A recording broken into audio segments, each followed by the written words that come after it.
জিলাত ঠিকাদাৰৰ ময়মতালিৰ বাবে বিক্ষিপ্ত খোৱা পানীৰ পৰা বঞ্চিত গাঁওবাসী। ধুবুৰী জিলাৰ চাপৰ ৰাজহ চক্ৰৰ অন্তৰ্গত চালকচা শ্ৰীগ্ৰাম গাঁৱত অৱস্থিত পূৰ্বৰ পানী যোগান আঁচনি উন্নত কৰিবলৈ জল জীৱন আঁচনিৰ অধীনত প্ৰায় কোটি টকা ব্যয় সাপেক্ষে নিৰ্মাণৰ ঠিকা লাভ কৰে গুৱাহাটীৰ এজন মন্ত্ৰীৰ আশিক পুষ্ট ঠিকাদাৰ। কিন্তু প্ৰধানমন্ত্ৰীৰ সপোন হৰ ঘৰ নল হৰ ঘৰ জল এই সপোনে হৈ ৰল। ঠিকাদাৰৰ ময়মতালিত আজিও নিৰ্মাণ কাৰ্য সম্পূৰ্ণ নহ'ল, যাৰ ফলত নিম্নমান অৱস্থাত থাকিল প্ৰকল্পটো। ফলত য'ত ত'ত পৰি আছে নিৰ্মাণ কাৰ্যত ব্যৱহৃত সা সামগ্ৰী, চৰকাৰী টকাৰ এক প্ৰকাৰৰ বৃহৎ অপচয়। উল্লেখযোগ্য যে পূৰ্বতে পানী যোগান আঁচনিটোৰ পৰা ৰাইজে লাভ কৰিছিল বিশুদ্ধ খোৱা পানী, কিন্তু উন্নত কৰিবলৈ গৈ প্ৰায় 2 বছৰৰ বিশুদ্ধ খোৱা পানীৰ পৰা বঞ্চিত গাঁওবাসী। তীব্ৰ ক্ষোভ স্থানীয় ৰাইজৰ। এইটো আজি 2 বছৰৰ মানুহ আগৰ পৰা গুৱাহাটী জন ঠিকাদাৰে কাম পোৱা বুলি আমি শুনিছিলো, কিন্তু তেখেতে ইয়াত পদাৰ্পণ কৰা নাই আজিলৈকে। এই মহুৰি হতুৱে মাল পেলাই 1 বছৰমান টুকটাক কাম কৰিছে, পাইপলাইনৰ কাম আৰু এই টেংকিৰ কাম কৰিছে। 1 বছৰ মানৰ পৰা তেনেকৈ পেলাই থৈ দিছে।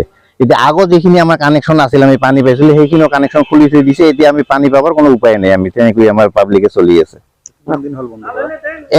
2 বছৰৰ পৰা বন্ধ হৈছে। ঠিকাদাৰ যেতিয়া কাম আৰম্ভ কৰিছে, যেতিয়া পুৰণি কানেকশ্যন বিলাক চব খুলি দিছে, খুলি দিয়াৰ পিছত এতিয়া পানী নাপায়, দিব নোৱাৰে।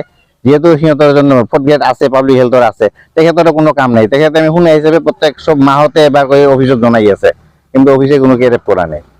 আগতে আপোনালোকে বিশুদ্ধ পানী পাইছিলো আমি আগত, বৰ্তমান নাই। বৰ্তমান 2 বছৰৰ পৰা টোটেলি বন্ধ হৈ আছে।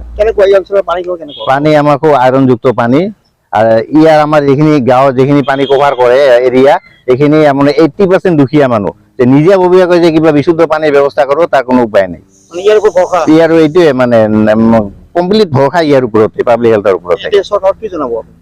এতিয়া আমি আমাৰ বিভাগীয় মন্ত্ৰী মহোদয়ৰ লগতে চিফ ইঞ্জিনিয়াৰ যিবিলাক আছে পাব্লিক হেল্থৰ, সিহঁতক আমি কৰজোৰে অনুৰোধ জনাওঁ যাতে আমাৰ এই দুখীয়া ৰাইজখিনিক বিশুদ্ধ খোৱা পানী পাবৰ কাৰণে কিবা এটা সুব্যৱস্থা কৰি দিয়ে যাতে।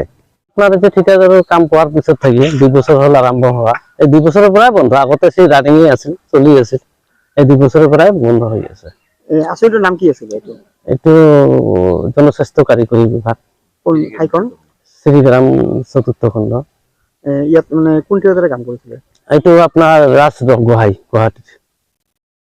এতিয়া কাম কিমান দিনৰ পৰা বন্ধ হৈ আছে? 2 বছৰ।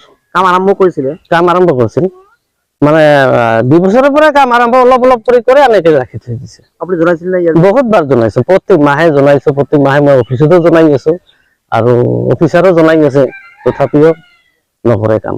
এতিয়া শেহতীয়াকৈ কি জনাব আপুনি? এতিয়া কম আজি যিখিনি হৈছে, যিখিনি কথাখিনি মই জনাম।